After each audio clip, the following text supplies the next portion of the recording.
Good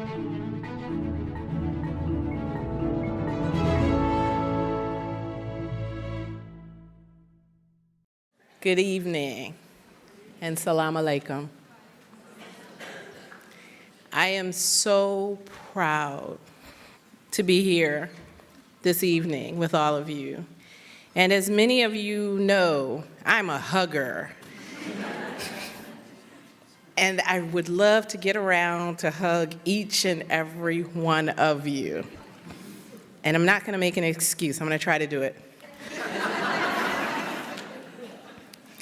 Welcome to the 2017 Justice for Women Lecture at the University of Maine School of Law.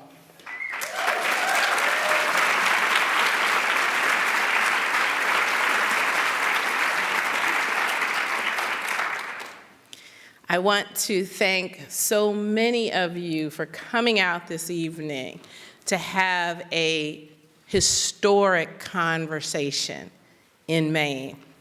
Before we get started, I want to recognize so many of you in the audience. I'd like to recognize our judges. Please stand up, judges. Our Chief Justice. Lead softly.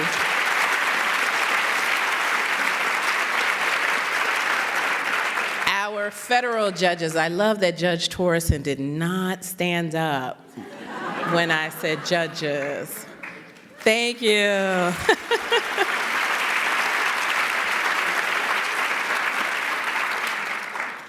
Women, glorious women. I want to recognize our Janet Mills.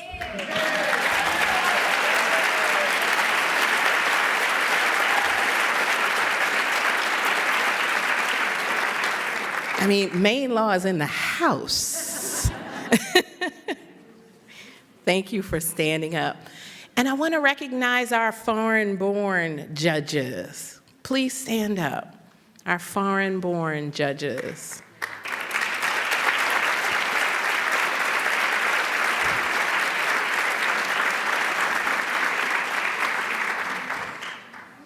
And now I'd like to recognize anyone in this audience who identifies as Muslim, as an immigrant, as a refugee, as an asylum seeker. Gosh, shouldn't we all be standing up? So stand up, please.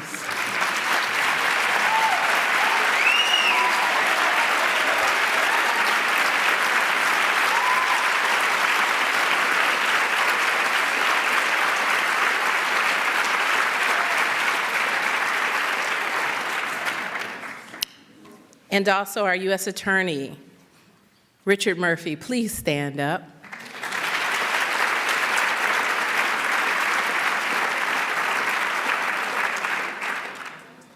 Now, let's recognize my fabulous colleagues, our fabulous staff, our fabulous students.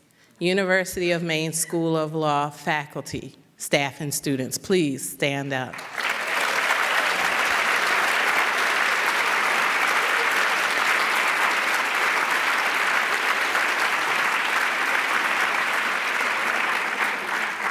And the people who support us directly, and this is very important because it's related to the next thing I'm going to say. So our direct supporters, our president, Glenn Cummings, the University of Southern Maine, and please remain standing. Please remain standing.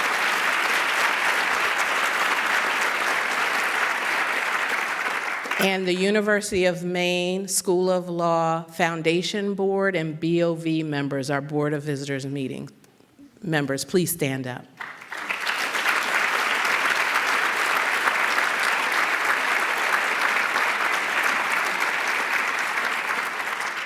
These are the people who make this happen.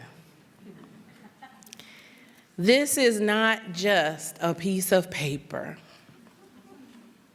This is transportation to a new life. If you love what we are doing here this evening,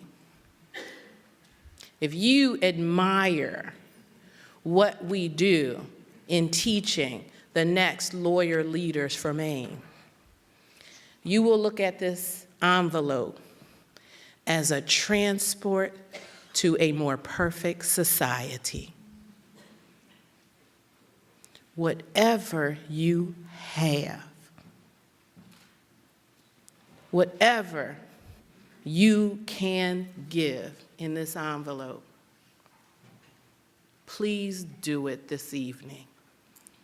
Because what you can do is make it possible for any number of the young people in this room to come to the public and only law school serving the state of Maine and make a difference. We need you.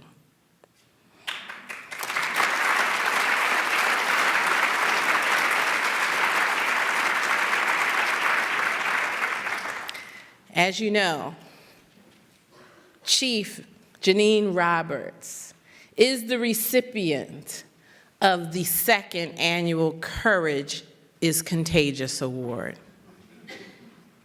This is an amazing feat that I will tell you about a little bit later. But when you stop and think about what this remarkable, phenomenal woman does every day, it is not virtual, it's literal. Every day, stepping in harm's way. This award is not enough, but it is what we have. Thank you for being our recipient.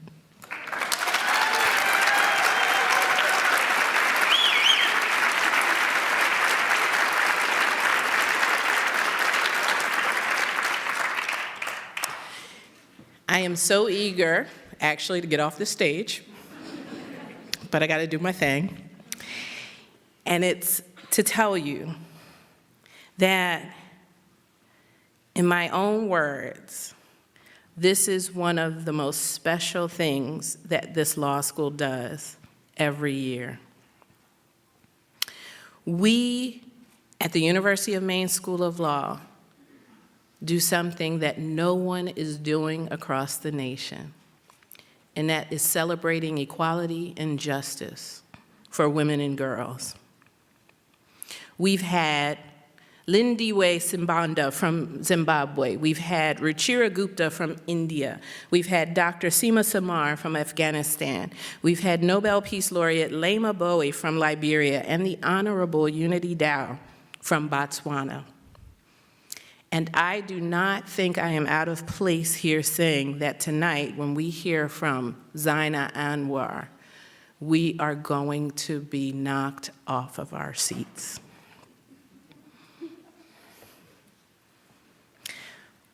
But why is this important?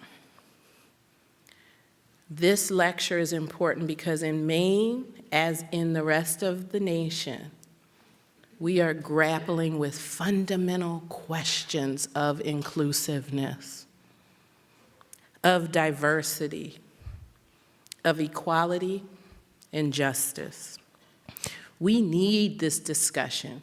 We need the sustenance that we are going to get from the words that are spoken here tonight, because we need to connect with the inner core that is our soul, to have the courage to do what is right by those of us we call neighbor, sister, mother, and daughter. Ms. Anwar brings wisdom and knowledge to a discussion of Islam, something I am very happy to tell you I know little about. So if I know little about this, and I know almost everything, we got some education to experience. It is now my pleasure to introduce Ms. Eklis Ahmed, a refugee and civil rights activist from Darfur, Sudan.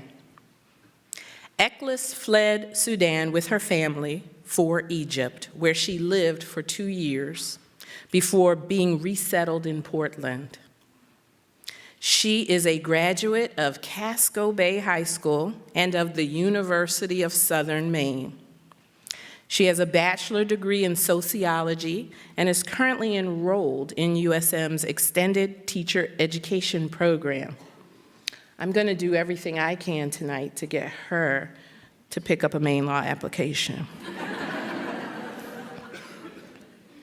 Ms. Ahmed is vice president and co-founder of Darfur Youth of Tomorrow, an organization focused on raising awareness in her community of the violence and needs in Darfur. She is also an AmeriCorps member who works to educate and motivate multilingual and multicultural students through the Make It Happen program. Ellen DeGeneres recently recognized Ms. Ahmed's accomplishments and work with Casco Bay High School on Ellen.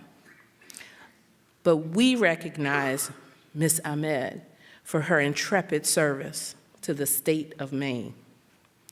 It is my honor and privilege to invite Ms. Eklis Ahmed to the podium to introduce the 2017 Justice for Women Lecturer.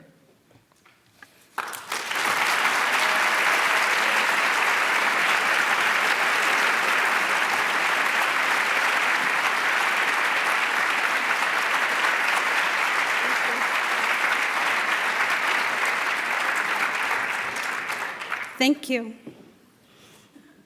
It is my honor to introduce our guest speaker today. Zania Anwar is a founding member, former executive director of Sisters in Islam.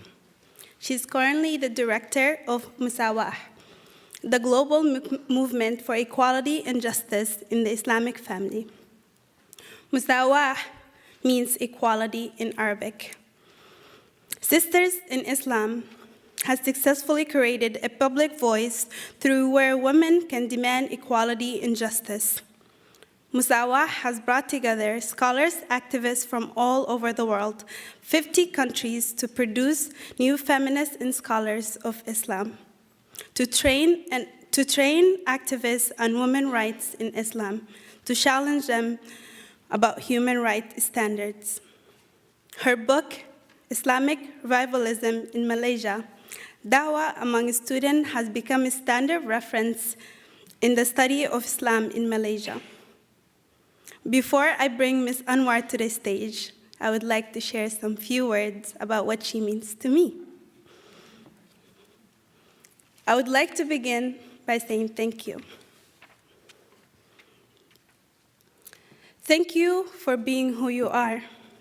Thank you for being a role model for me and for many Muslim girls around the world. Thank you for giving us hope and for allowing us to envision a future of what Islam could be. Thank you for creating change in the Muslim family and for encouraging us to tell the truth as we see it. As a young Muslim woman living in the diaspora, you give me motivation to continue the fight for justice and equality. You give me hope that the future that we envision for Islam is truly possible. In order to bring change, you became the change that you wanted to see. Thank you for paving the way for so many of us. Before we begin, now we're going to show a small short video about Musawah.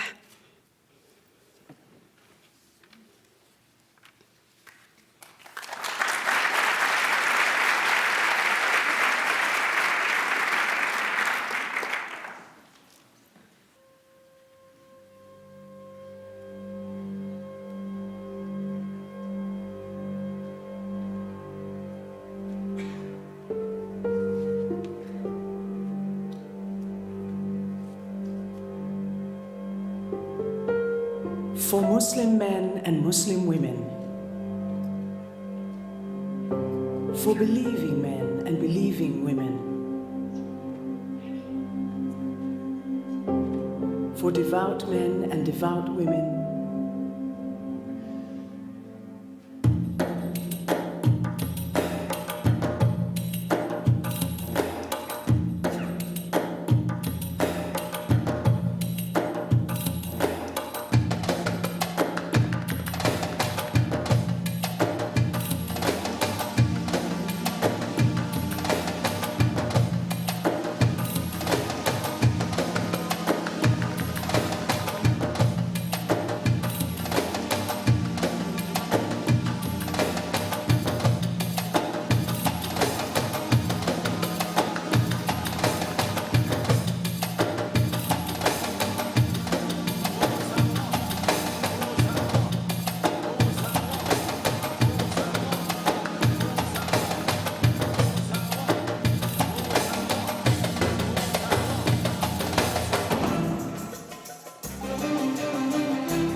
For true men and true women. Musawa.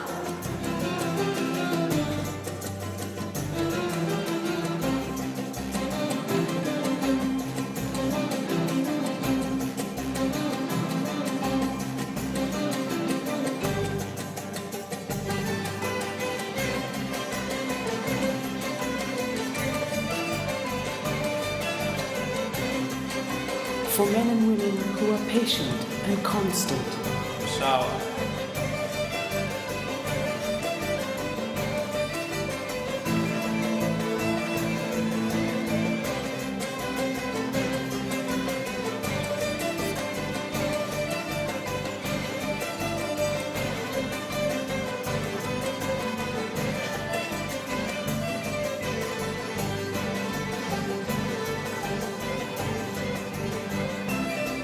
For men and women who humble themselves. Musawa.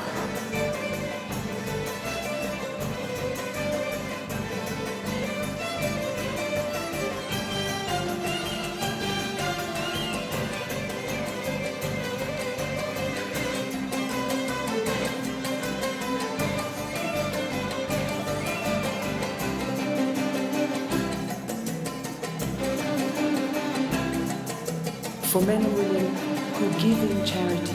Musawa.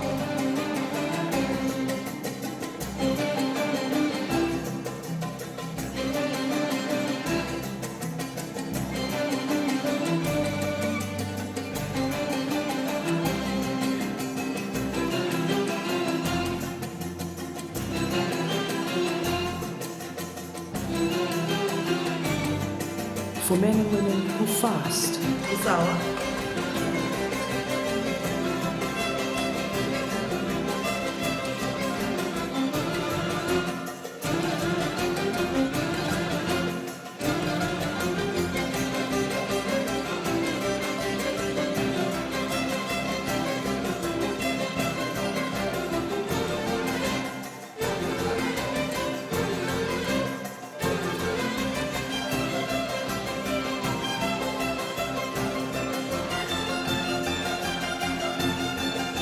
For men and women who guard their chastity. Musawa.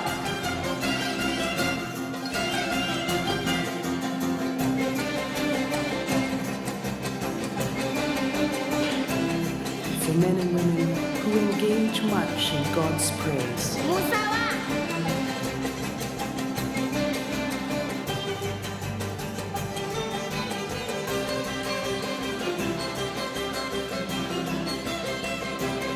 For them has God prepared forgiveness and great reward.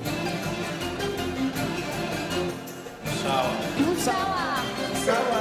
Musawa. Musawa. Musawa. Musawa. Musawa. Musawa. Musawa.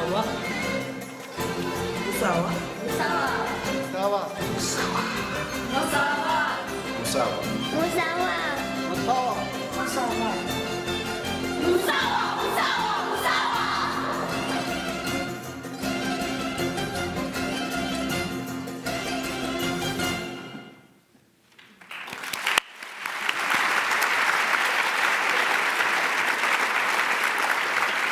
Please help me in welcoming to the stage our amazing guest speaker. We're so delighted to have you, Ms. Zania Anwar.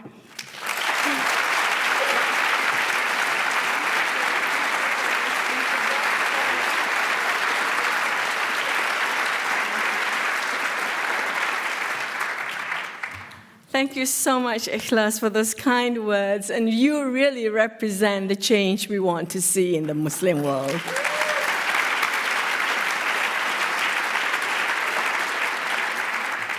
Good evening, ladies and gentlemen. Assalamu alaikum. It's really an honor for me to be here on this stage and to be the speaker for the 6th Annual Justice for Women Lecture Series. Thank you so much for this incredible opportunity and for this wonderful audience. I don't get to speak to such a huge audience all the time, you know. Many Muslims don't want to listen to what I have to say. It's too blasphemous for some of them. But as you can see from that video, what we wanted, this was prepared for the launch of Musawa in Kuala Lumpur in 2009, and we really wanted to show the Muslim world how much, you know, that change is possible, equality is possible, and to show the kind of changes in the discriminatory family laws that have taken place in different parts of the Muslim world, and to show that it's possible, it can be done. It just needs the political will to get it done. So really, I want to thank Dean Danielle Conway for being a great supporter of this program, and for the University of Maine Law School. I hope you get Ikhlas to join the faculty, the school. And thank you for your deep commitment and for being at the many events that I've been at, and really your warmth, your hugging, your interaction with the community and with the young people especially is an inspiration. Thank you, Kathy Lee, for making this possible. I know Kathy has been working so hard the past many months to bring me here and to really take good care of me. And the opportunities created for me in the past 5 days to meet all kinds of groups and individuals doing great work in the state of Maine. And I hope that it's been enriching for you as it has been for me. And I really particularly cherish the meetings with young Muslim women, and I'm so happy that many of them are here tonight. I'm meeting them in the different high schools in Lewiston, in Portland, in Westbrook, and just feeling inspired by their energy and their optimism about their future and their motivation to really have a better life for themselves in this new country, the adopted country.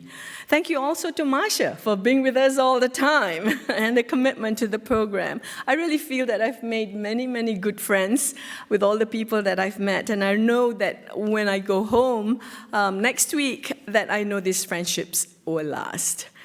Ladies and gentlemen, my work over the past 30 years, I'm an old lady, has centered on the struggle for equality and justice for Muslim women living in Muslim contexts.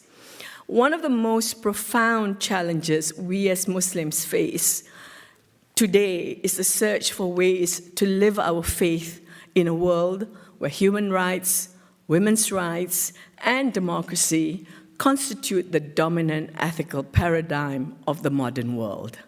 In the 21st century, there cannot be justice without equality. It is as simple as that.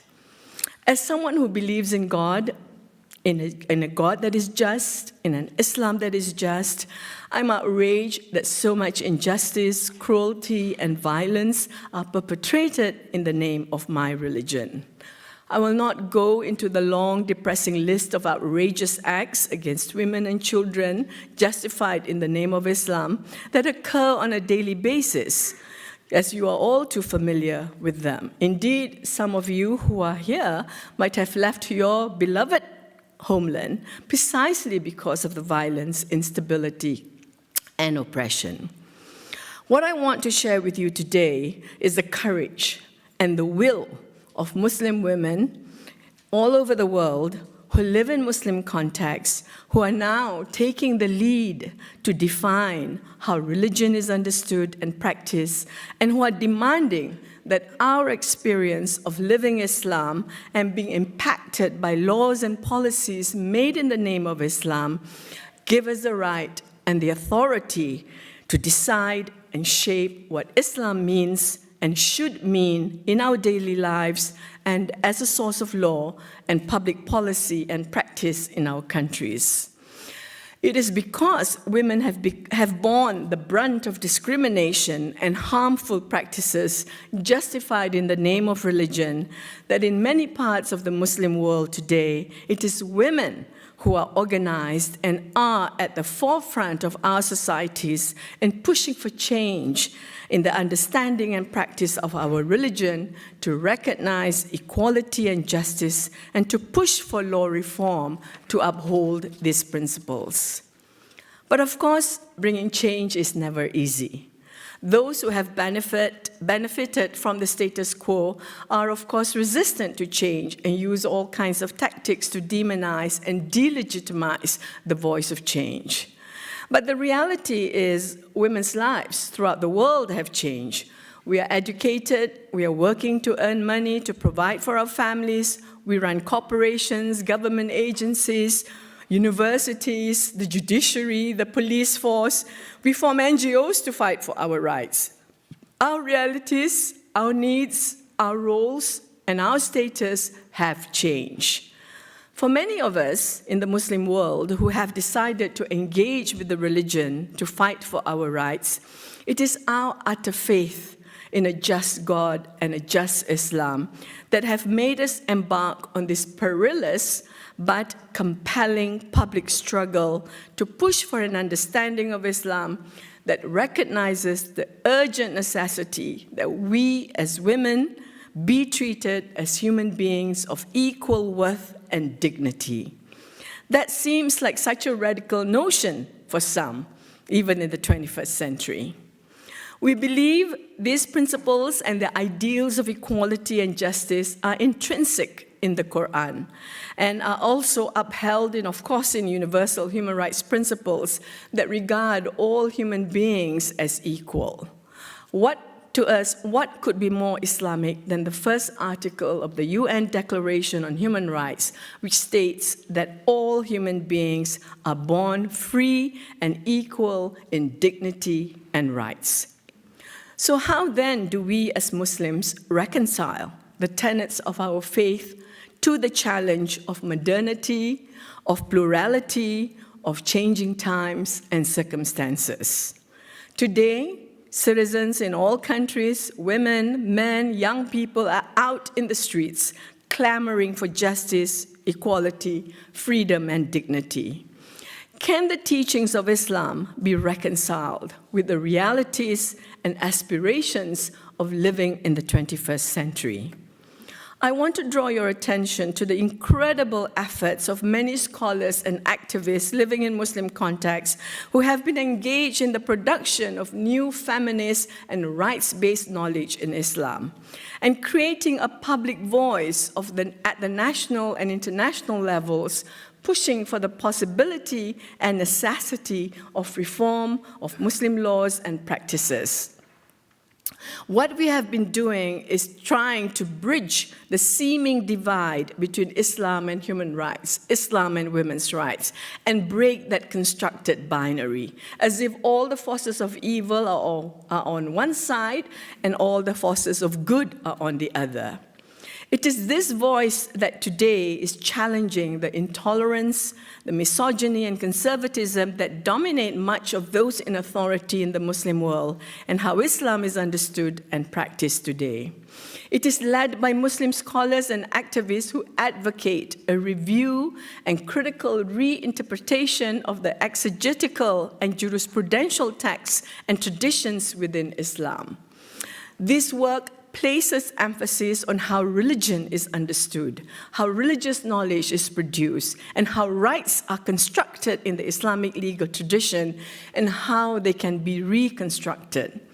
It locates the production of religious knowledge in the socio-historical context of its time and asserts that given changing times and circumstances, new religious knowledge needs to be produced to deal with new challenges and questions and issues that the tradition had not dealt with.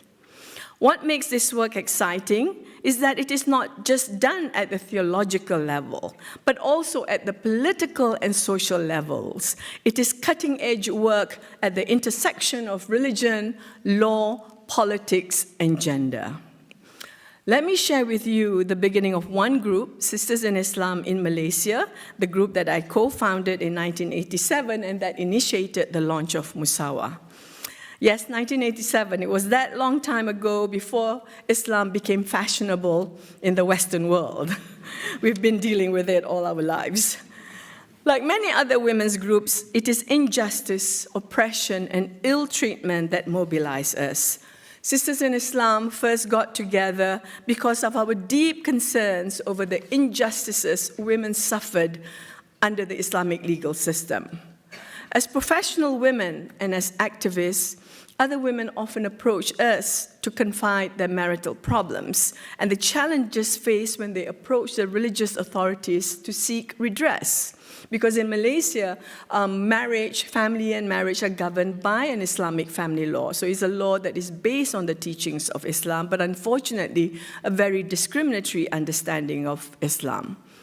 We got together first to look into the obstacle women face in accessing their rights under the Islamic family law.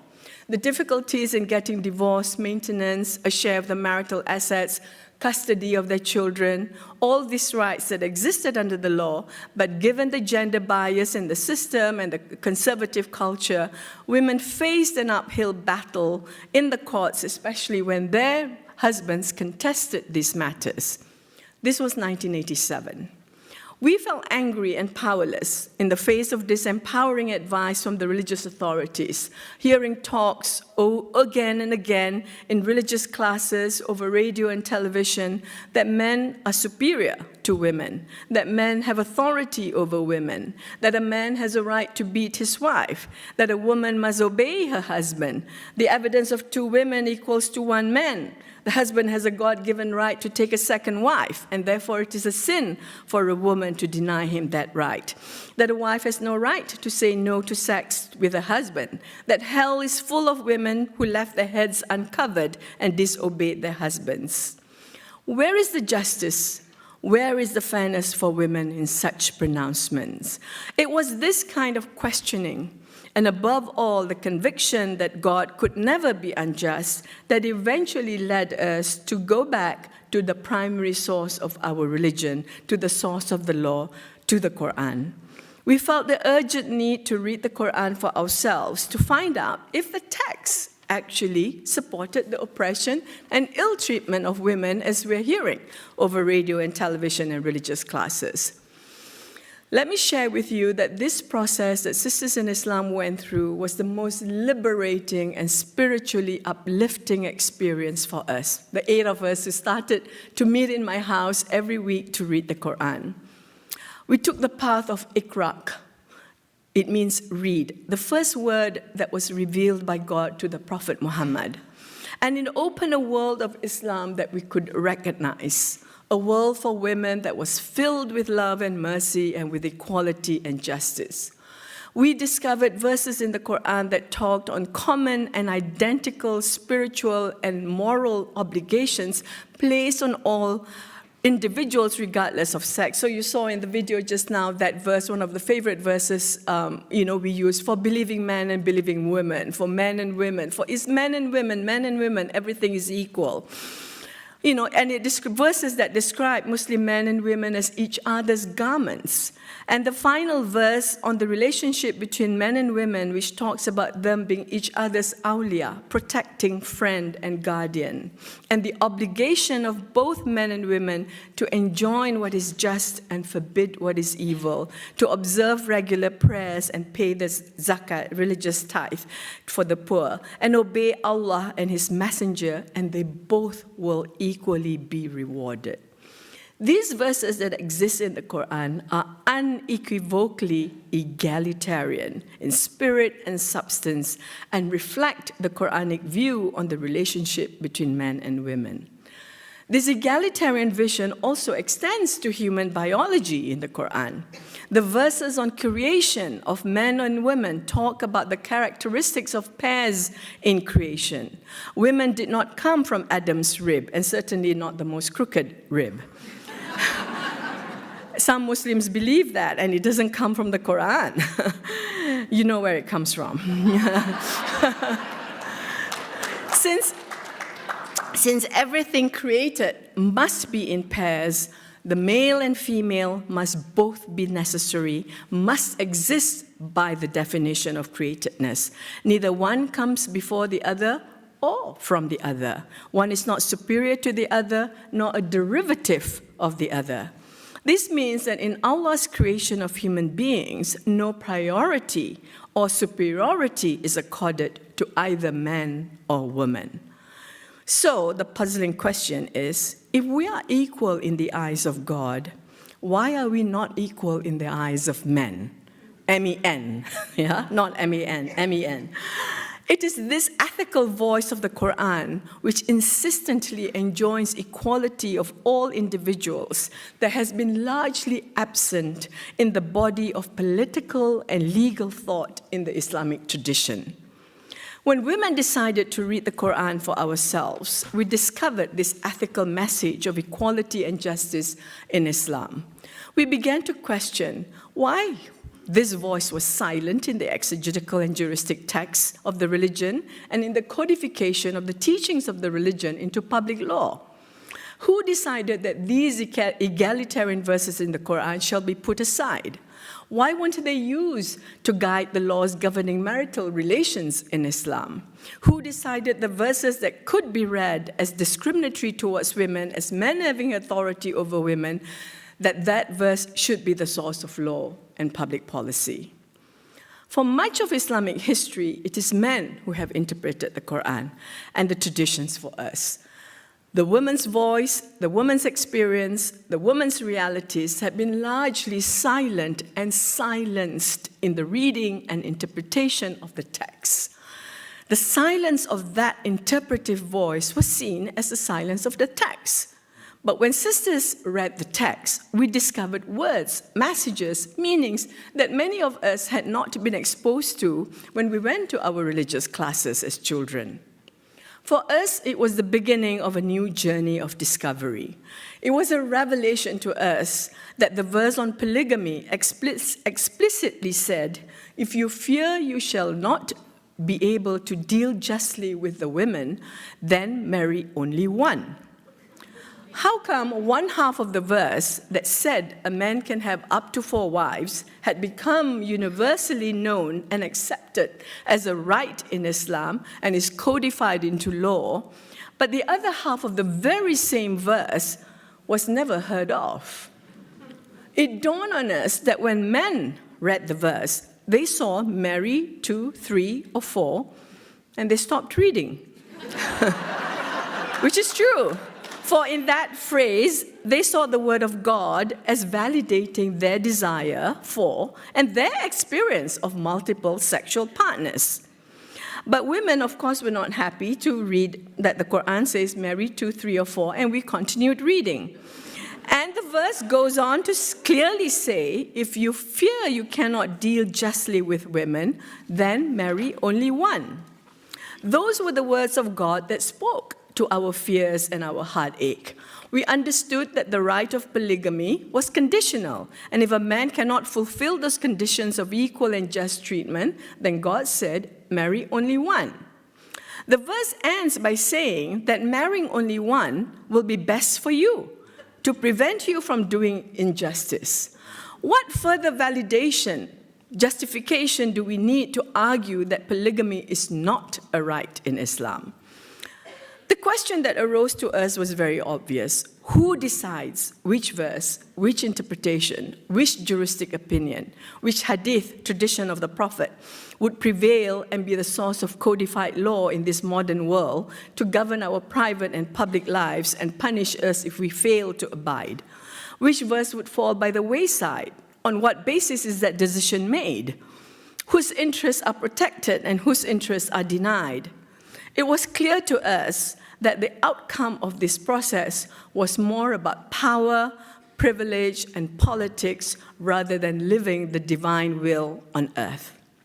As feminists, as believers, and as activists living within a democratic constitutional framework, we decided to assert and claim our right to have our voice heard in the public space and to engage in the decision-making process on matters of religion that we believe must take into consideration the realities of our lives and the justice enjoined by the Quran. Through letters to the editor, memorandums to the government, press statements, training programs, and publications, we took public positions, guided by the principles of justice, equality, and compassion found in the Quran on contentious issues, a whole range of contentious issues in Muslim society, such as polygamy, equal rights, dress and modesty, domestic violence, hudud laws. These are Sharia criminal laws that prescribe draconian forms of punishment like cutting off hands and feet and stoning to death. And eventually, on larger societal issues of freedom of expression, freedom of religion, and other fundamental liberties. We also run a legal clinic that deals with over 800 cases a year, providing women with gender-sensitive legal advice to enable them to access their rights under the Islamic family law.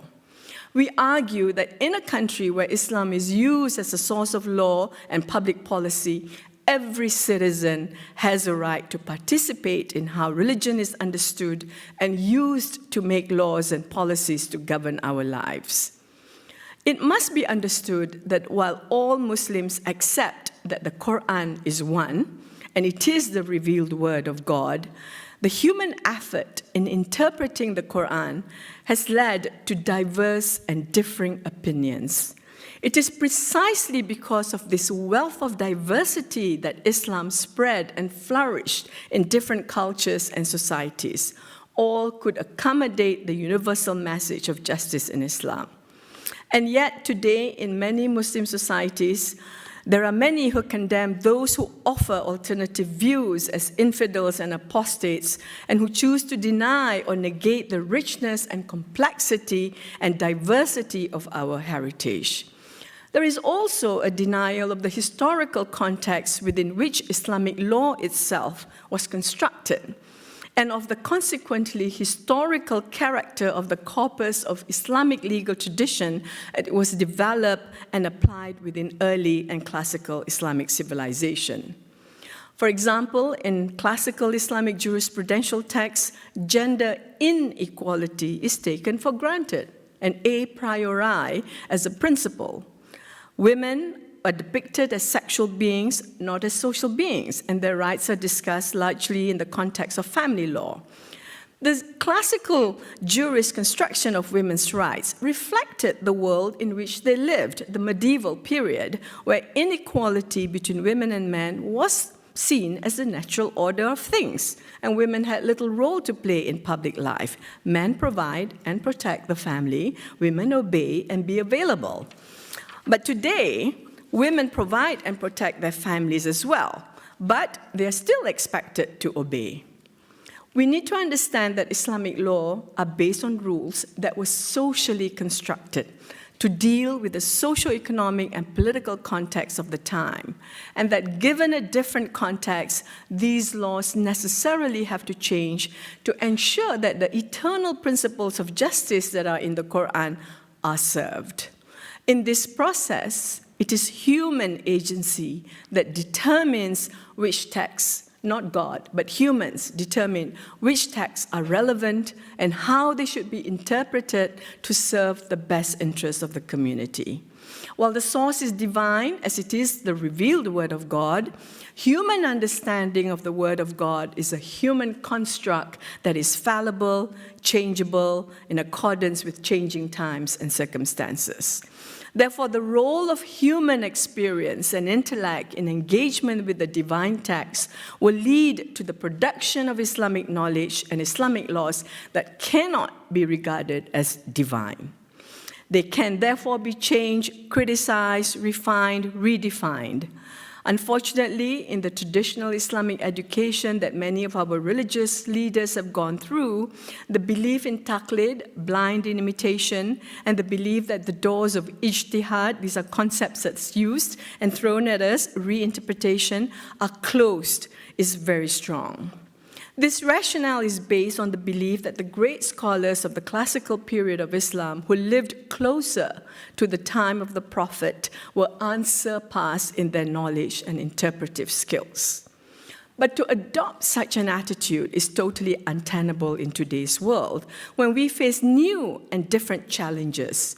The issue of human rights, of democracy, of women's rights, the challenge of modernity, the challenge of change. How do we find solutions from within our faith if we say we want our faith to remain relevant to our lives? How do we find solutions if we do not exert in ijtihad, in reinterpretation, and produce new knowledge and new understandings of Islam in the face of new problems? This problem is compounded by the fact that most Muslims have traditionally been educated to believe that only the ulama, the religious scholars, have a right to talk about Islam. But what are the implications to democratic governance, to human rights and gender justice, if only a small group of people, as traditionally believe, have the right to interpret the Quran and codify the text in a manner that very often isolates the text from the socio-historical context of its revelation, isolates classical juristic opinion, especially on women's issues, from the socio-historical context of the lives of the founding juries of Islam, and isolates our textual heritage from the context of contemporary society, the world we live in today. What you get today, then, in many parts of the Muslim world is a disconnect between law and reality, between dogma, ideology, and reality. And to continue to ignore these galloping realities on the ground is untenable. This pioneering work of Sisters in Islam in Malaysia has had a global impact. In 2007, we led the initiative to form Musawah, the global movement for equality and justice in the Muslim family. And we spent 2 years preparing for the launch of Musawah, which was launched in 2009 in Kuala Lumpur. And we really got together because of the frustrations and opposition that Muslim women's groups all over the world face in trying to push for reform of the discriminatory Muslim family laws and the issue of women's rights in Islam. We felt it was high time that all of us who have for decades struggled against patriarchs in government, in society, in our private lives, come together to create a very public and collective international voice of women, Muslim women, demanding our right to equality and justice. Thus, Musawah, which means equality in Arabic, was launched in February 2009 in Kuala Lumpur with over 250 participants from 47 countries. It was, to this day, the video, this is the opening video, and we got people from all the countries who were participating in the meeting to send us, people from their community saying Musawah, Musawah, Musawah, sending us pictures and developments in family law in their country, and we came out with that video. What Musawah hopes to bring to the larger women's and human rights movement is this: an assertion that Islam can be a source of empowerment, not a source of oppression and discrimination. An effort to open new horizons for rethinking the relationship between Islam and human rights, equality, and justice. An offer to open a new constructive dialogue where religion is no longer an obstacle to equality for women, but can be a source of liberation. A collective strength of conviction and courage to stop governments and patriarchal authorities and ideological non-state actors from the convenience of using religion and the word of God to silence our demands for equality. And a space where activists, scholars, decision makers working within the human rights or the Islamic framework, or both, like Musawah does, where we can interact and mutually strengthen our common pursuit of equality and justice for Muslim women. Since 2009, Musawa has gained an international reputation for its groundbreaking work in knowledge building, capacity building, and international advocacy. It challenges patriarchal interpretations of the Sharia from within the Islamic tradition. It links scholarship with activism to bring new perspectives on Islamic teachings, inserting women's voices and concerns into the production of religious knowledge and legal reform in Muslim contexts. It uses a holistic framework, the Musawa Framework for Action, that integrates Islamic teachings, universal human rights standards, contemporary state constitutions and laws, and the lived realities of women and men today to argue for the possibility and necessity of reform towards equality and justice. Our latest knowledge-building project on Qiwama and Wilaya, twin legal concepts in the Islamic tradition that mandate male authority over women, that until today underpins a discriminatory legal framework that govern our lives. We've produced a groundbreaking publication called Men in Charge, ? Rethinking Authority in Muslim Legal Tradition. This book is available on Amazon. You can order it online. The book has received raving reviews from major Islamic scholars, and within a year of its publication, at least 20 universities in 7 countries, including the USA, are using the book in Islamic studies, law, and gender courses. Our new research project, the next research project we're going to soon be embarked on, is on the construction of an egalitarian marriage contract in Islam, as we believe that it is high time we move into the 21st century and build on the idea of marriage as a partnership of equals. Musawa also works in 2 other key areas: capacity building and international advocacy. Our 7-day short course called Islam and Gender Equality and Justice exposes women's rights and human rights activists who know gender, who know human rights very well, and these are Muslims, but have very little understanding of Islam beyond the traditional patriarchal understanding of the religion that they were brought up with. And on the basis of that, they've turned their back on Islam, believing that there's no hope for change in the religion.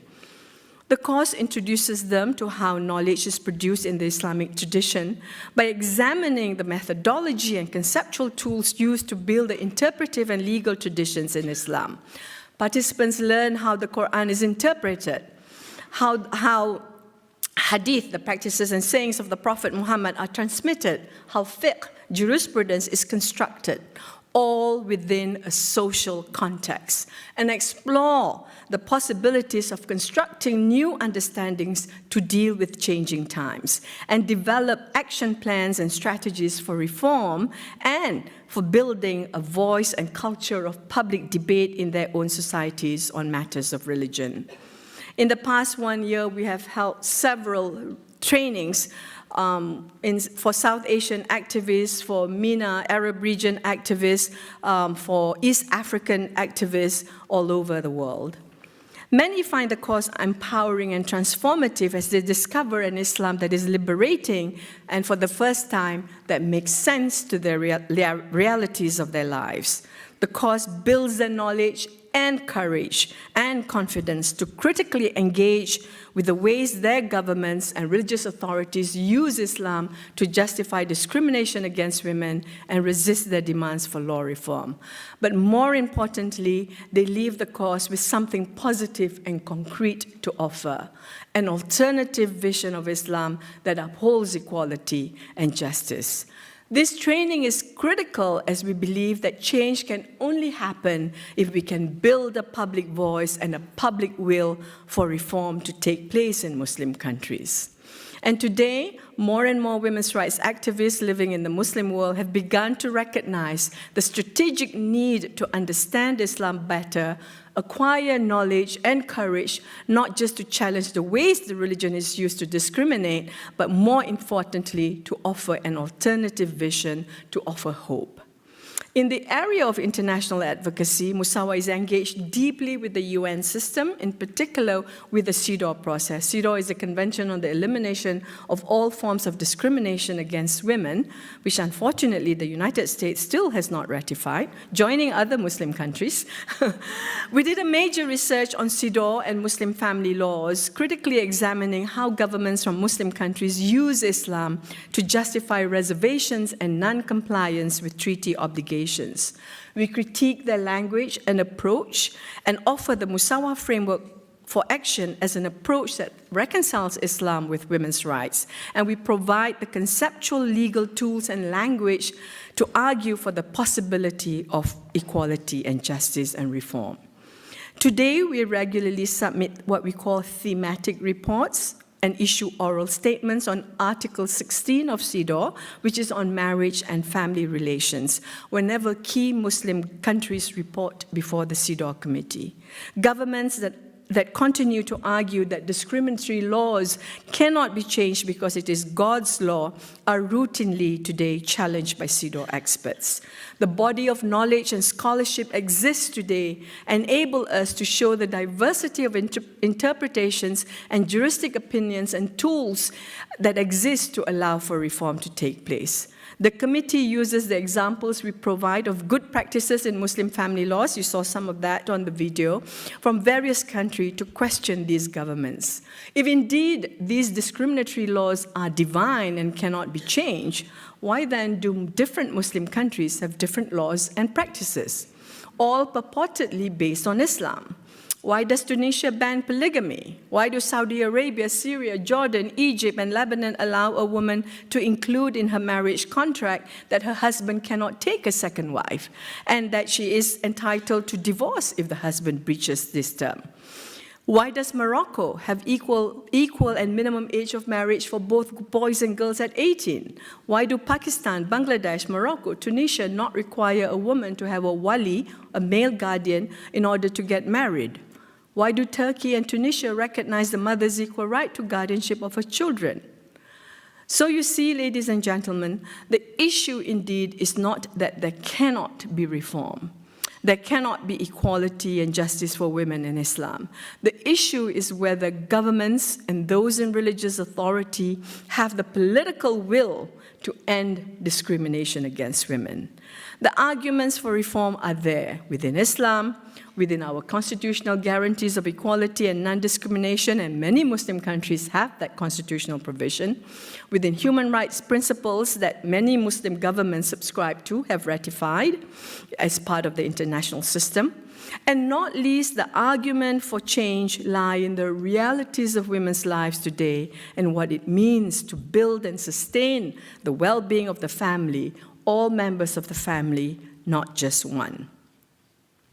Given that there is a significant Muslim community in Maine and that many of you today who are here tonight are engaged with Muslim communities, let me conclude this talk by clarifying some of the terms that are commonly used when people talk about Islam.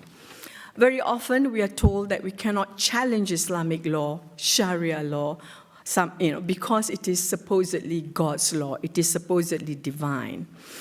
Let's break it down. First, and these are methods and principles that Musawa uses as well. First, there are distinctions between what is commonly labeled as Sharia, fiqh, which is jurisprudence, and qanun, which is codified law. Sharia literally means the way, the path. What we mean by Sharia is God's revelation to the Prophet as embodied in the Quran, encompassing ethical values and principles to guide humans in the direction of justice and correct conduct. No person, no institution has the authority to claim certainty in understanding the divine will. Only God possesses perfect knowledge. This then led to the development of fiqh. Fiqh, which literally means understanding, human understanding.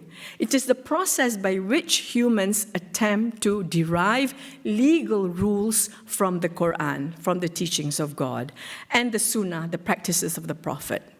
The classical Muslim jurists developed rigorous methodologies and principles to establish a legal system that they believed could best reflect the divine will. And yet, none of them ever claimed certainty in their opinions. So while Sharia, God's revelation, is immutable and infallible, fiqh is changeable and fallible. Much of what today is freely labeled as Sharia law, as divine law, is actually fiqh, a human construction. Polygamy is banned in Tunisia, permitted without restrictions in many countries, permitted with restrictions in countries like Malaysia and Morocco. These decisions are based on different fiqh opinions and rulings and understandings. They are decided by men, not God.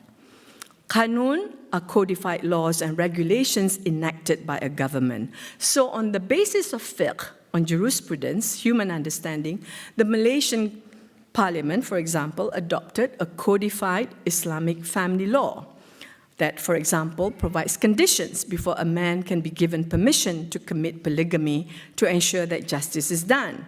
He has to prove it is just and necessary. He has to prove he has the financial ability to support his existing family and the new family, that he's able to treat all wives equally, and that he causes no harm to the existing wife and family. These are all not in the Quran. It's juristic opinion to ensure that the justice that exists in the Quran can be implemented in practice. So these are all man-made laws. And if they cause injustice, if the practice of polygamy causes injustice, they can be challenged, they can be changed. So when women's groups challenge the assertion that a man can beat his wife or that a man has a right to 4 wives, we're not talking about Sharia. We should not be silenced and we should not be intimidated. We are questioning the role and motives of human agency and the methodologies used in the construction and implementation of those laws that have increasingly led to injustice and conflict of laws in the plural legal system that many Muslim countries have. We have the civil law, criminal law, Sharia law. And so you can imagine the conflict of laws and the overlaps that happen in the system. So the next time a self-righteous man says, usually it's a man, sorry, you don't have a right to question Sharia law, you don't have a right to have a different opinion, ask him exactly, what is it that you are talking about? Is it Sharia? Is it fiqh? Is it codified law? And be clear yourself that what you're talking about is not theology alone, because they say you are no expert on Islam. We're not talking about theology alone, but the intersection of theology with law and public policy, and politics and gender. In the end, what we're discussing is actually public law and public policy that governs and affects our lives in very fundamental ways. And every citizen within a democratic country has a right to engage in this, whether you're Muslim or non-Muslim, men and women, whether you speak Arabic or not, you have the right because you're affected by this. Second, there are categories of laws in the Muslim legal tradition. Ibadat, rules that regulate the relationship between humans and God, where there is little room for disputation, and mu'amalat, rules that regulate the relationship of humans with one another.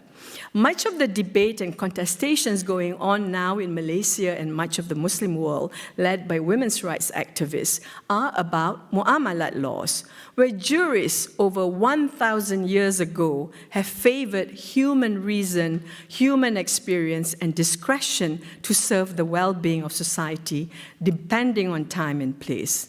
We like to cite the famous example of Imam Shafi'i, one of the founding imams of a major school of law that's adopted in Malaysia and other Southeast Asian countries, who changed his legal rulings when he moved from Iraq to Egypt because of different circumstances and social conditions. This was a principle established, the principle of change because of changing times and circumstances was established over 1,100 years ago in the Muslim world.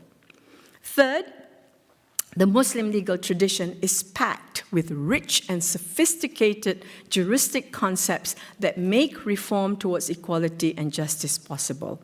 There are the principles of maslahah, and these are very sophisticated principles that were developed over 1,000 years ago.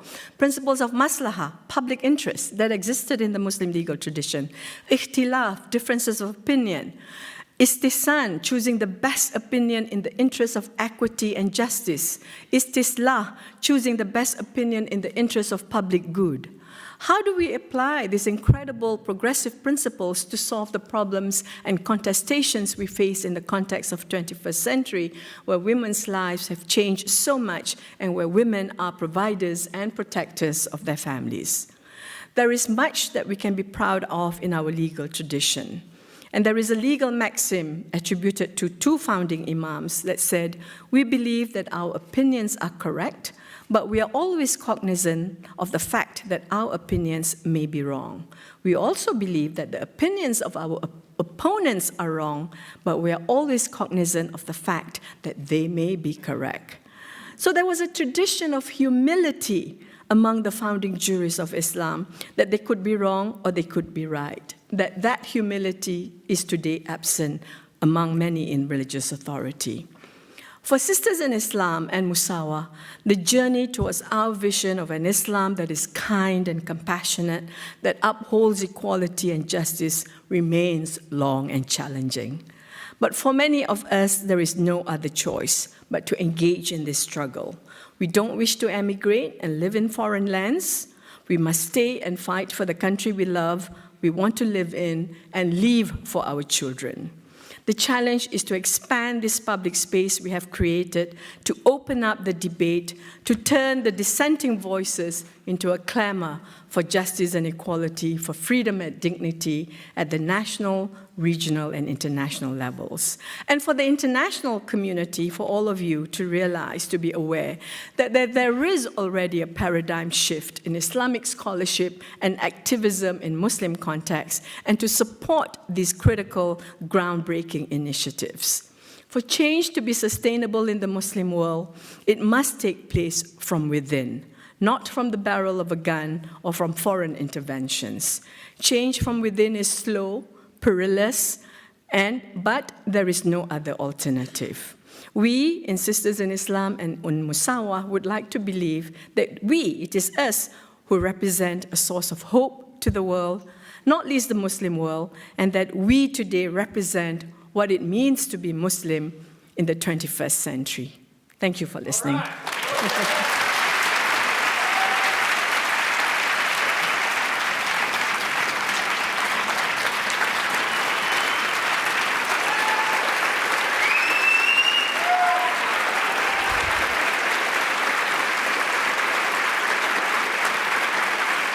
Thank you. Thank you very much.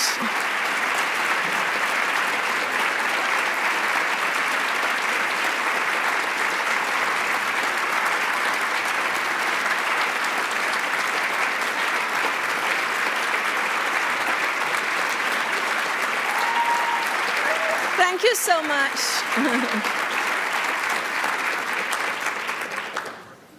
Thank you very much for that warm welcome. All right, take your, oops, yeah. Question and answer period. Yes, coming. We're going to take about 15 minutes, see how our speaker holds up, and take questions. There's a mic over here and another over there, so if you want to ask a question, please line up.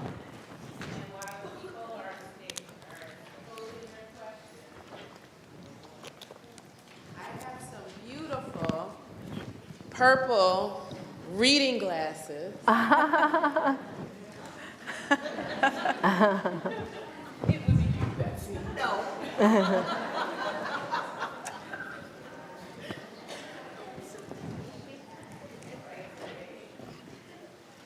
Thank you very much for your wonderful speech tonight. I would just like to know more about you personally and your life experience that brought you to the work that you do. Okay, do I answer one by one? Or? Okay, Nothing as profound. It's really, my brother hates it when I answer this question. It's really because of the way that, I have there's me and my sister and my brother. And my sister and I have to do housework, and my brother didn't have to do housework. It's as simple. I just didn't understand that. And my mother too, served my father on hand and foot. And I didn't want that kind of a marriage, and I just kept questioning all the time, and I kept scolding my mother. Why don't you ask him, my brother, to do housework? Why is it that I have to help you clean and sweep the floor and do the dishes and do the cooking, and he doesn't have to? And actually, my mother never ever said that this is what Islam says. It's always been about culture and tradition, because we grew up in a very patriarchal family. My father was born in the 19th century. He was born in 1898, and he lived to almost 100 years.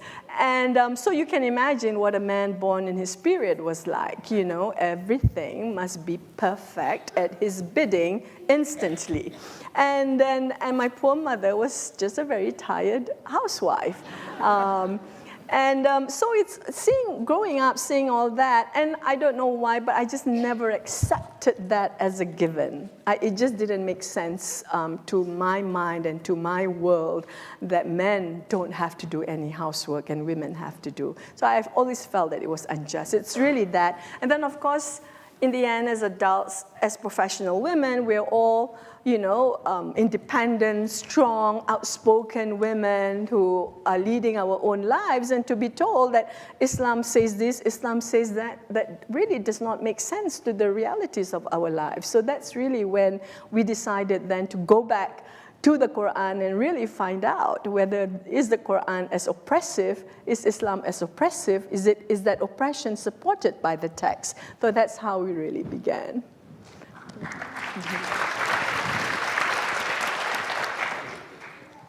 So how do you deal with ignorant Islamophobes that try to take your work and use it for their own personal vendetta and try to make it seem that that's what Islam is about? Yeah, I mean, I've been asked this question quite often, and it's really, I think, people have to speak out. Very often people don't want to speak out. This is the problem that we face in the Muslim community in particular, where those who have a different understanding don't want to speak out. So we must build a tradition of speaking out. We must build our knowledge, so when the Islamophobes say ugly things, you are able to challenge them. You are able to provide them with knowledge. So speaking out, writing about a different understanding of Islam is extremely important. When we launched Musawa in 2009, I submitted an article to the New York Times, and it was published in the New York Times and the International Herald Tribune. About this movement of women demanding change and equality. And what picture did the New York Times publish to accompany my article? A picture of women completely shrouded, And I complained to them, look, read the article. What is it about? And your only representation and idea of Muslim woman is a woman who is covered from head to toe. And I face that too as I get interviewed by the Western press. And the first question they ask me is, so when did you take off the hijab? I say, what do you mean? I never wore the hijab. You think all Muslim women are born with a hijab over their heads? So, and then you also get journalists from France in particular, because of the strong, laïcité tradition in France. They don't understand how a woman who's educated like me, who's outspoken like me, could believe in God. You must be retarded to believe in God. Why do you believe in God? So you face all these kinds of opposition because of prejudice, because of a lack of empathy and a lack of understanding of different cultures and tradition. So I think the more we speak out, the more we acquire knowledge and the courage and the confidence to speak out, the better it will be. So it's really, important for the community here, for the Muslim community here, and for those who are supporting you to also speak out and challenge it. Yeah. Yes. Thank you for coming. Some 500 years ago, a gentleman named Martin Luther decided that his own church wasn't doing him justice, and he broke away from the mother church and pasted his objections at the Diet of Worms, whatever. And within the Jewish religion, there are different sects who accord different levels of liberty and rights to various populations within the sect. Are you confident that change from within will be successful within our time, your time, my time, or will it ultimately be necessary to break away? And form a new sect, you mean? Yes. If only. Well, I don't think the change will happen in my lifetime. I think incremental change will take place, and certainly you see that already. Certainly, when I, co-founded Sisters in Islam almost 30 years ago, for maybe 15, 20 years, we were the only group that was speaking out in the public space, challenging the religious authorities, challenging the government on matters of religion. Nobody else was doing it. But over the past 10 years, and particularly over the past few years, so many groups have emerged. Men's groups, groups of young graduates of Islamic universities from the Middle East have emerged. Transgender groups have emerged. Muslim transgender have emerged to challenge these discriminatory Islamic laws in the court on constitutional grounds. So there's a lot of positive change in that way, and basically, the doors, the public space for debate is open. Yes, there are consequences for speaking out. You get police reports lodged against you, court cases lodged against you, but the space is open and it cannot be shut down. So that kind of incremental change is taking place, but to have a family law that recognizes equality, in some countries it's possible. Morocco has achieved it, Tunisia has achieved it, Turkey has achieved it, although the argument in Turkey, the argument is not based on Islam, but certainly Tunisia, Morocco is based on Islamic arguments.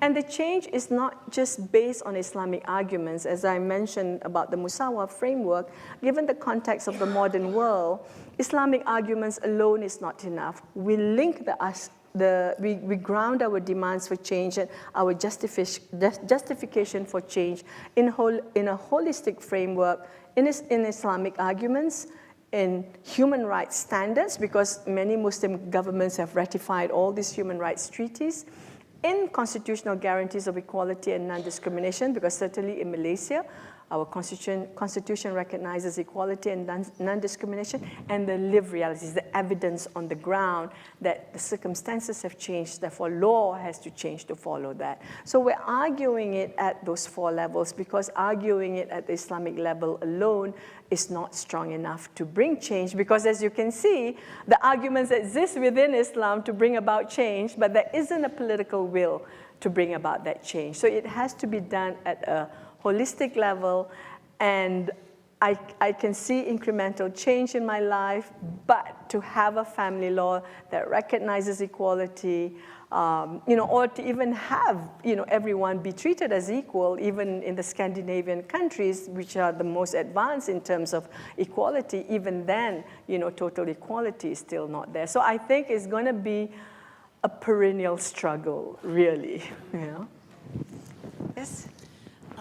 There are many women in this room who have devoted a great deal of their professional lives, and actually some really good men as well, to ending men's violence against women. And one of the biggest challenges for me personally was to try to figure out how to recruit men in that effort. And I wonder if you have been successful in developing some strategies that engage men into the cause. Yeah. We have some men, not many men, but in some countries, in Malaysia, we have like one religious scholar who's a mufti, who's a former mufti and former chief judge of the Sharia court, who's very supportive of our work and do our trainings with us. At a global level, the best country where they have the most progressive men and progressive scholars of Islam supporting women's rights, fighting, domestic violence and all that is Indonesia. Many people the world is really not aware of the incredible scholarship that exists in Indonesia. And that's really because they had reformed the Islamic studies curriculum in the Islamic university. So teaching, a progressive understanding of Islam in the school system, in the universities, is really important for that fundamental change in attitude to take place.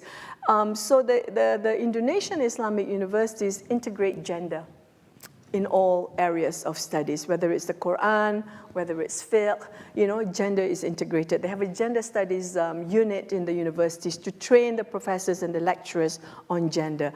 And it's amazing the kind of scholarship that has emerged from Indonesia, but because they don't speak English and they don't write in English, much of the Muslim world, let alone the rest of the world, are not aware of this. So I think I guess in the end it's education, that is just so important to make it the norm, and to make it unacceptable that violence or discrimination against women, that how do you make men feel ashamed that they still beat women, So I think, that public education and a cost, so criminalizing domestic violence is extremely important to show men that this is unacceptable.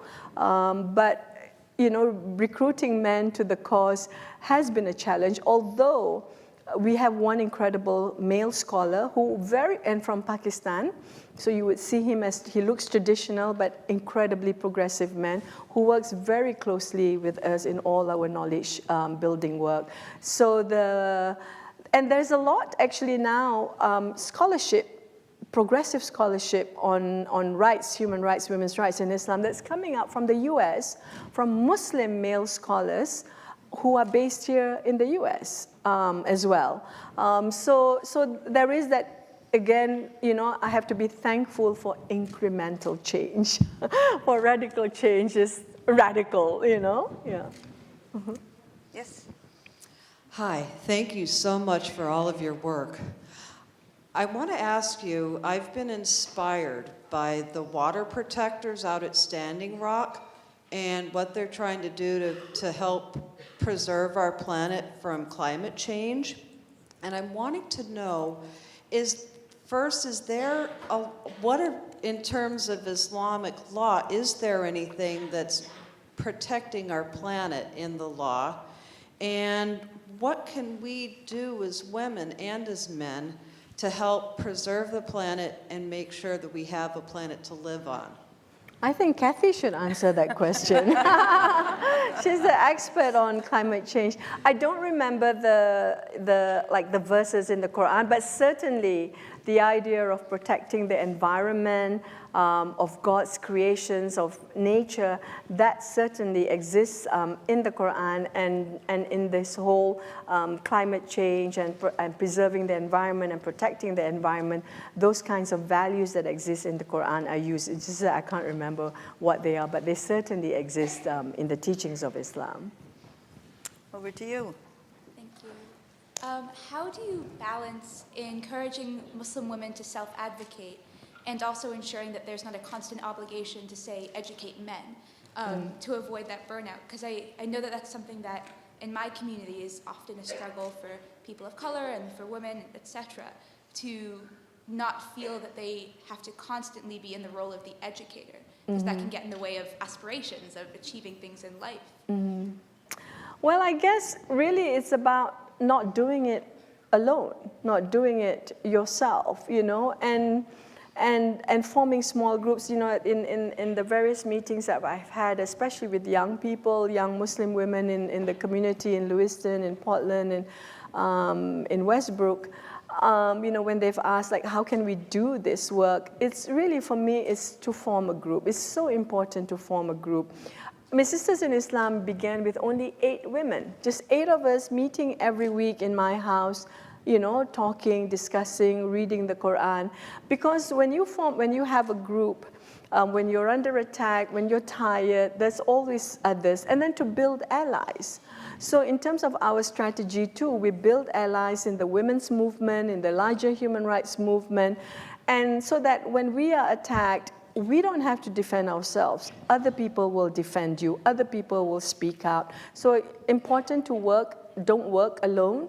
Don't do this work alone, whatever work it is, whatever cause it is you want to fight. Because if you believe in a cause, you're passionate about it, you're tireless about it, and it's easy to burn out. And I've been doing this work for 30 years. I'm tired, but I have not burnt out because, well, the work is exciting, because the scholarship is growing, it's new, so there's all this new knowledge to acquire, and it's exciting work, so those people who attack us think they're damaging us, but actually they're energizing us to even fight more. But really to have allies, to have a support group. And it's also useful to have families, that support you. My family is very supportive. Even my brother is supportive of the work. Yeah. And he's married to a feminist friend of mine. Yeah. Yeah. Thank you for being here. It was wonderful meeting you yesterday. So as a representative of the great city of Westbrook, naturally my question is about women politicians in Malaysia. Little that I know about Malaysian politics is the women representatives are underrepresented compared to the global standards. So my question is two-pronged. One is, are the women that are currently within the government structures helpful to your movement? And two, what are you doing to promote women to run for office? It's pathetic the women in parliament in Malaysia, only about 10%, so about, 22 women out of 200 members of parliament. And we've been pushing for a quota system. And to support more women candidates. We've been pushing for political parties to have a policy of at least 30% women standing for elections, and the women's groups every election will monitor this and shame the political parties for not having more women. But it's a huge struggle because politics in Malaysia is very corrupt. If you can't do anything, join politics, get rich. Join the ruling party, rather. You can get rich very fast. And so the men don't want to give seats to women because it's a very lucrative business to win a seat in parliament or in the state assembly. So it's really a really pathetic situation. Even the women in cabinet, we only have 2 women cabinet members. It's better in government. So women in decision-making positions in government at over 30% or like 35%. And that's also partly because the men have left and joined the private sector to make money, leaving the women, to still be in government. But at least in government, and there is actually a government policy. So they have a quota of women in decision-making positions in government, but not in politics, So and the Securities Commission as well. My sister used to head the Securities Commission. They also made a policy of at least 30% women in boards of private companies, and they're given, private companies are given over 5 years to make that incremental change. So there are efforts to train women to understand, accounts and all that, so that they can be qualified to stay on boards, to be appointed on boards. So it remains a huge problem for women in politics, and there are many opposition to the idea of a quota system because they say, these women are not qualified, But as if all those men who are in parliament are the best qualified men, you know how corrupt they are, you know how immoral they are, and that doesn't seem to be a problem when it is men. But when it's women, we have to be the best qualified before we can, be in parliament. Thank you. 4 more. We're going to take these 4 more, and then we're going to move on to the next part of the program. Thank you for coming. It was nice to break bread with you on Thank Sunday. you. So my question is, so when Muslim women move to Western countries, do you find them receptive to your organization? Yeah, especially.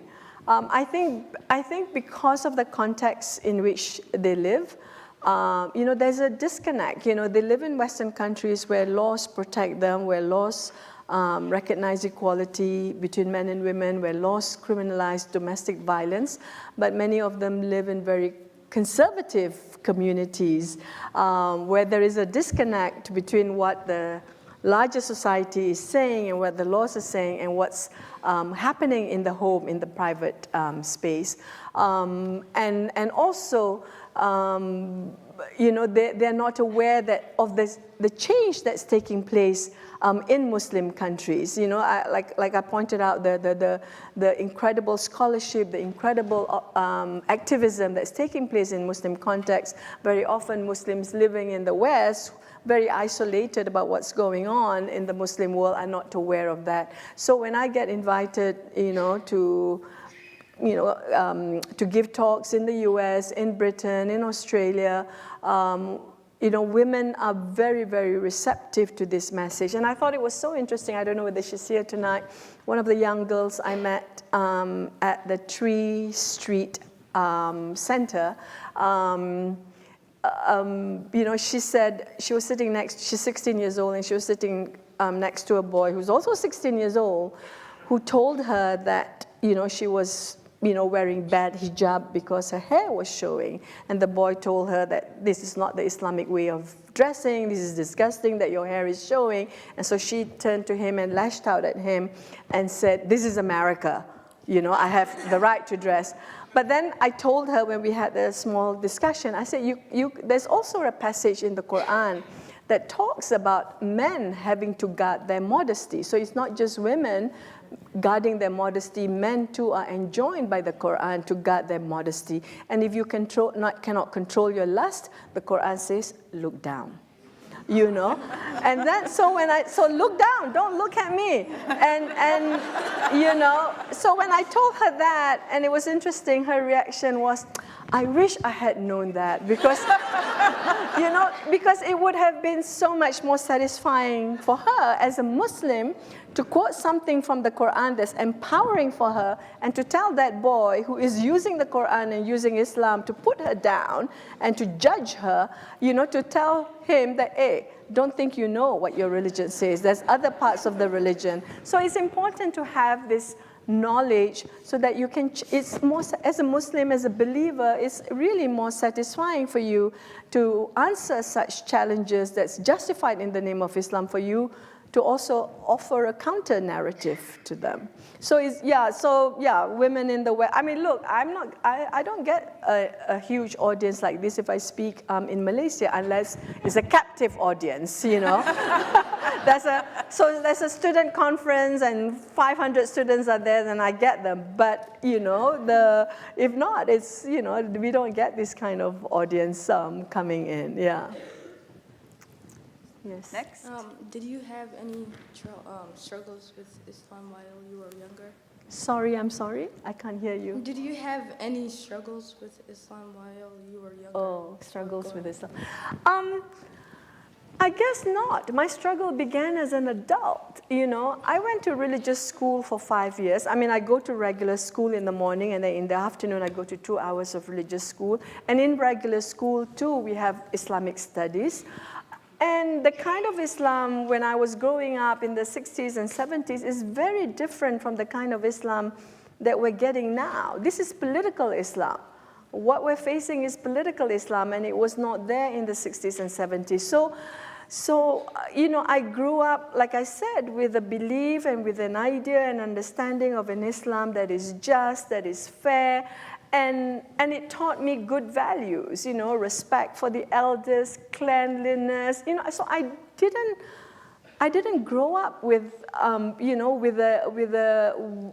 with a belief that Islam is an unjust religion towards women. And even though, like, my mother was discriminating in the way that she treated the boys and the girls, she never used Islam to justify that. It was always culture. I always knew it was culture, it was tradition and not the religion. It is only as an adult in the 1980s with the rise of political Islam that swept through the Muslim world that this kind of discriminatory Islam that just was so pervasive and laws were being reformed, you know, to justify discrimination. So it really, the struggle really came as an adult and not as a child. Yes? Thank you for being here, but I was late, so I didn't catch the entire program. But you mentioned Indonesia, and that's the first time I would feel really good about Indonesia because that's where I'm from. And I know that they were teaching Muslim rules in the schools, so perhaps that's already started before I even left. And Muslim girls in Indonesia don't all wear hijabs either, although they do love God. Okay, so my question is, what about Muslim in Indonesia? Are they the same as the other Muslim in the other countries? I mean, have they changed that much that they allowed the women to drive, the women to be liberated? Because Raden Ajeng Kartini, she's the female heroine.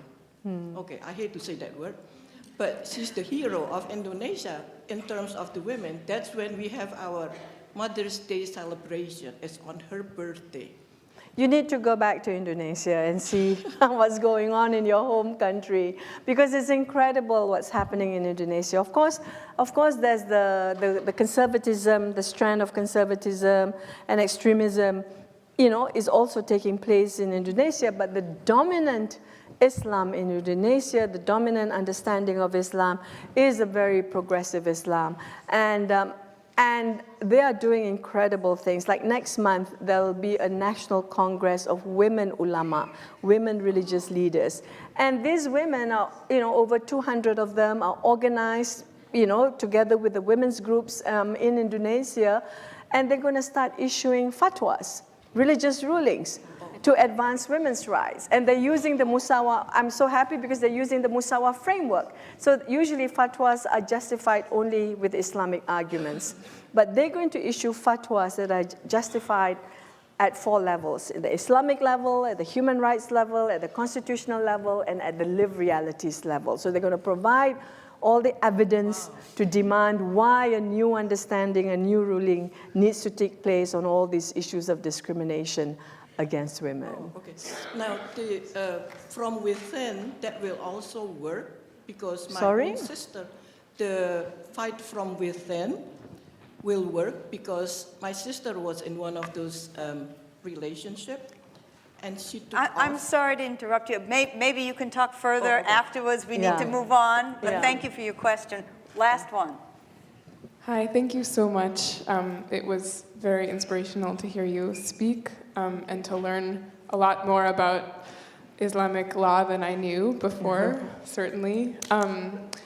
I am familiar, I'm Jewish, and I'm familiar with this idea of having, you know, we also have a belief, a traditional belief that, you know, only certain interpretations from a certain era are legitimate, even though we fully recognize that those interpretations are primarily man-made, although some we think were actually written by women, you know, but, and I guess I'm interested because I think this paradigm of empowering ourselves with reinterpretation from original texts or even from interpreted texts and using that empowerment to kind of recreate the religious world today, I think that is one of our kind of gateways to a brighter future. Do you have a question you'd like to pose? I'm sorry to press you, but yes, my question is, do you see that happening in other communities? I see it in the Jewish community somewhat, and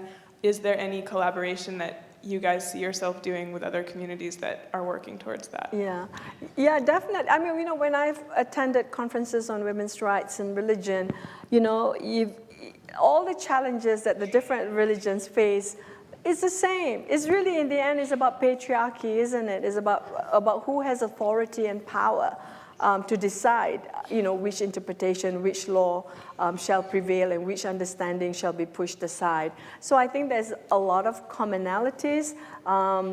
At many conferences, like says in particular the AWID conference, Association of Women in Development conference, we've been on same panels, and even in Musawa, in the launch of Musawa, we had a Jewish scholar, a Catholic nun activist, a Buddhist woman nun, and a Hindu scholar who talk about the kind of similar challenges that they face within their faith traditions in fighting for women's rights. So the room for collaboration, for learning from each other. When we move into the next phase of our research to develop an egalitarian jurisprudence for marriage, certainly we're going to work with other women's groups in other traditions to look at how they've been able to bring about the change in the legal framework at the theoretical, at the scholarly level. And certainly there's a lot of similarity with Jewish laws. We will certainly be engaging with other scholars from other faith traditions to do this work.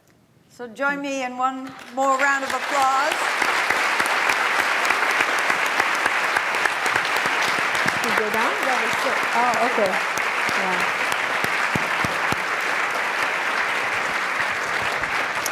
So I know that you are looking forward to leaving, but I ask if you can please stay while we actually do a very special part of this program, and that's the honor our Courage is Contagious Award winner.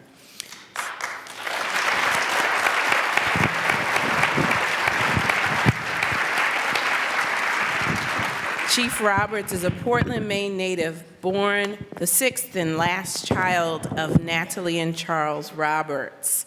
Chief Roberts had an unconventional childhood due to the loss of both her parents at a young age and being raised by her aunts. By the age of 10, Chief Roberts knew that she wanted to be a police officer due to her desire to protect those who were unable to defend themselves. Chief Roberts attended Portland schools, graduated from Portland High School. She graduated from Southern Maine Vocational Technical Institute with an associate degree in law enforcement and technology, after which she was hired by the Portland Police Department. During her 29 years with the Portland Police Department, Chief Roberts strived to set a precedent for women in law enforcement. She was the first woman to be selected for several positions at the Portland Police Department, including, and I like this one, motorcycle officer. I mean, she's already cool, all right? Field training officer, evidence technician, crisis negotiator, sergeant, crisis negotiation team commander, and FBI National Academy attendee. In 2001, Chief Roberts was promoted to lieutenant, and she maintained this rank until 2014 at her retirement. Chief Roberts, like many women, had to face some levels of gender discrimination as she went along her career path, but this only delayed her. This did not stop her. She continued to succeed as the chief of Westbrook Police Department, a job she accepted in 2014. Her professionalism, accountability, compassion, initiative, sense of humor, intelligence, and reputation for being firm but fair earned her respect of all of those around her. Chief Roberts has established a solid community policing philosophy throughout the department, enhancing existing relationships and fostering new ones through the city and across many groups and demographics. Such initiatives include the Community Policing Coordinator Program for the Brown Street neighborhood, Community Approach to Stopping Heroin Collaborative, the Westbrook Recovery Liaison Program, and standing up on behalf of the frightened Muslim community last summer after threatening notes were left on cars. Maine Behavioral Health Care recognized Chief Roberts' efforts in 2016 by awarding her the Heart of Gold Award. Westbrook City Councilor Anna Turcott, a Maine Law graduate, stated, "Chief Roberts is a respected leader, someone many look up to and admire. She leads the sometimes uncomfortable conversations between communities and hosts and facilitates these dialogues, which is commendable on every level. I'm proud to work with her and call her a friend." Zoe Salul, founder and executive director of the New England Arab American Organization, said, "From the beginning, Janine was my outlet to a great network, and that helped me to better support immigrants and refugees with their integration in Westbrook." Zoe reports that she is constantly inspired by Janine's commitment, support, and unconditional motivation. In addition to her professional accomplishments, Chief Roberts volunteers extensively. Throughout the past 3 decades, she has committed herself to multiple worthy causes, primarily focused on children, veterans, and officers killed in the line of duty. In July 2017, she will shave her head for St. Baldrick's Foundation, a research institute to fight childhood cancers, as part of a Westbrook PD-sponsored fundraising event. Way to go.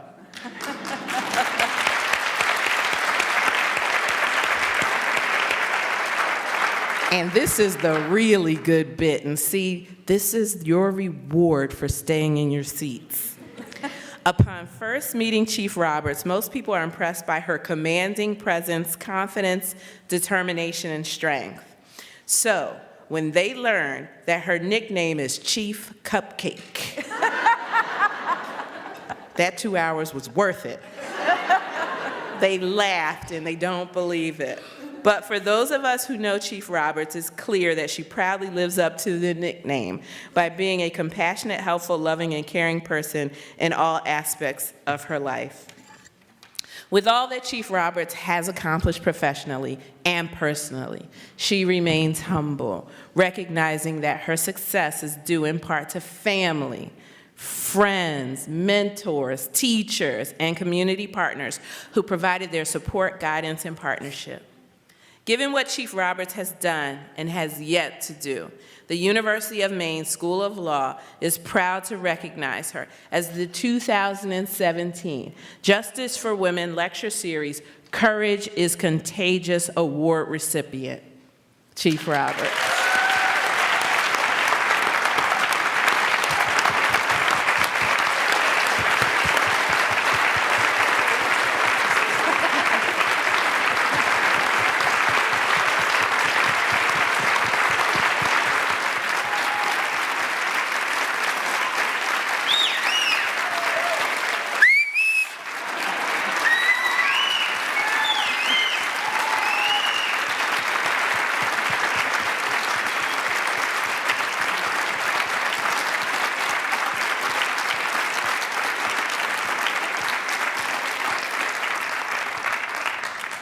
Thank you, Dean Conway. Very humbled and honored. I truly view myself as a public servant. And throughout my 31 plus years of being a public servant, I have learned lots of things. One of the things in a variety of leadership classes is the best leader surrounds themselves with good people that make them look good.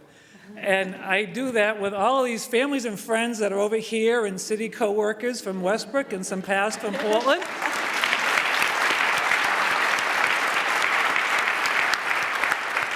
And the big guy standing in the back, I'm not going to leave him out. He showed up late. No, but in many, many others that weren't able to be here tonight. And it's incredible to listen to the stories tonight, be educated, be involved with the community, and it's an incredible honor to be able to not only hear people's stories, but to be part of them in different ways. And serving the city of Westbrook and having the opportunity to do that as a chief and as a leader is, at this point, the pinnacle of my career, and I agree it's not over. I get 7 more years, that's the plan. Plan is to retire again before Patty gets to retire once. And that's a family joke because I retired first and I'm the baby. Everybody else is. So, I just want to keep it brief and say thank you, everybody.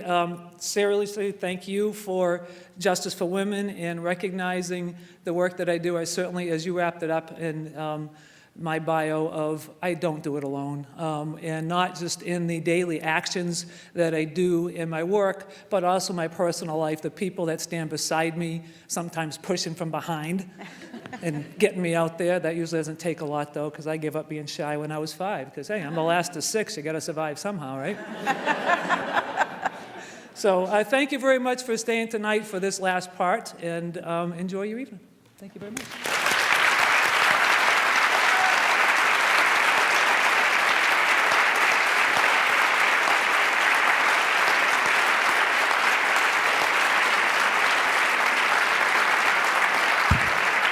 And it's a very delicate award, and so we showed you a picture of it because it is highly fragile.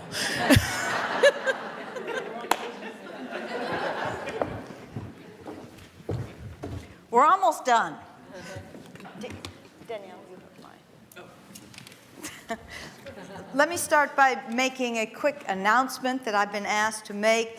Tomorrow, the Africana Fashion Show, an event that encompasses diverse aspects of the African culture, will take place. It's organized by Africana, an African student association, and happens once a year.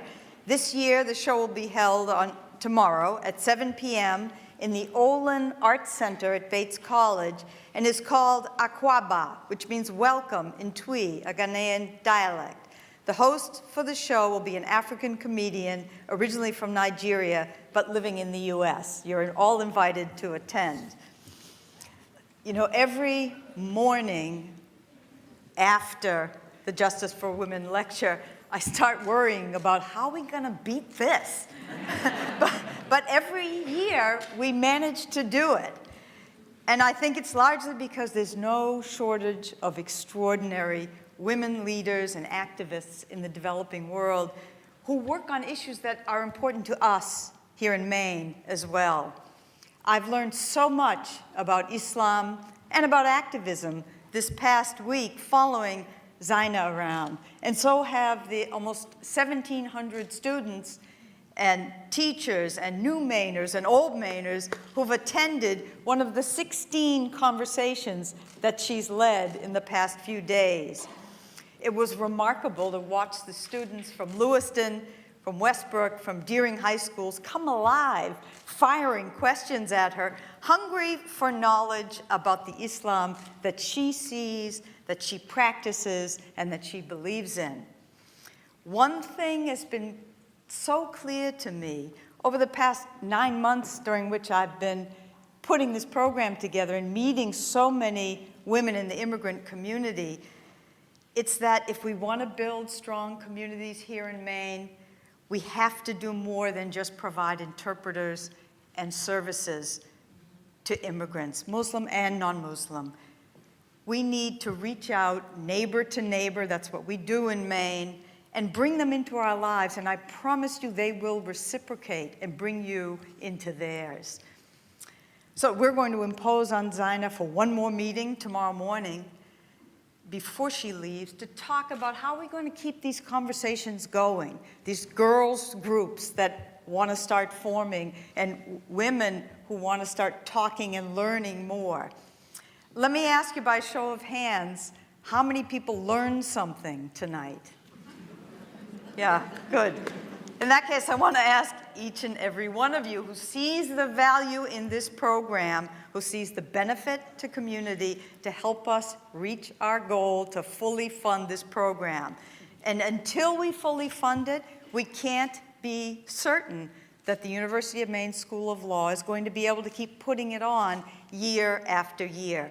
We've been building an endowment slowly, ever so slowly, over the past 6 years.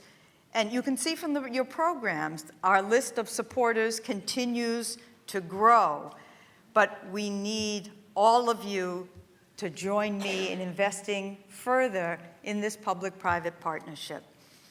You'll see, as the Dean pointed out to you, I'm just reminding you that there's an envelope in your program, and Maggie's going to be at the door with a green basket to welcome your contributions. You can also contribute online at the Maine Law website or on the Justice for Women Facebook page. Please help us get across the finish line. We're getting there, but we need your help. Thank you all for coming. Stay tuned for next year.